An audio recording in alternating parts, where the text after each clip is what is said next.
Chez Tiny, c'était une volonté en fait de jouer sur ce mot-là parce qu'il y a la fibre un peu bretonne. L'origine du process en fait en 2018, c'était sur le concept en fait de la tiny house. Moi, je voulais vraiment me différencier sur un produit qui était plutôt orienté micro-maison. On est vraiment sur un système qu'on vient poser et fixer au sol. En fait, j'ai développé le produit autour du besoin clientèle. Et donc, on préfère standardiser finalement la forme et les ouvertures en fait qui sont calculées pour laisser la liberté de l'hyper-personnalisation dans les finitions. Mais sans en oublier en fait le confort de vie et aller vraiment sur les performances énergétiques qu'on attend de nous en fait aujourd'hui dans la construction actuelle. Tous nos modèles sont orientés en fait de façon à utiliser un maximum d'apport solaire et on atteint des déperditions qui sont inférieures à 5 kWh par mètre carré par an, ce qui nous correspond en fait aux normes passives.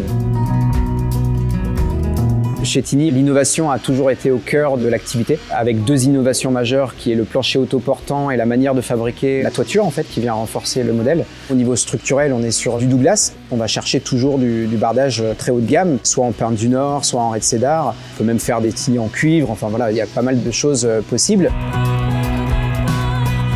Chez Tiny, en fait, les valeurs déjà, forcément de faire travailler le maximum des acteurs locaux. Dès la conception, en fait, concevoir un produit qui soit sur le non-gaspillage, sur le réemploi de nos propres déchets déjà.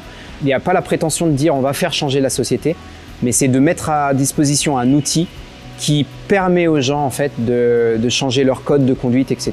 Je pense que quand j'ai développé Tiny, c'était avant tout en fait aligné sur une mission de vie qui correspondait vraiment à ce sujet-là.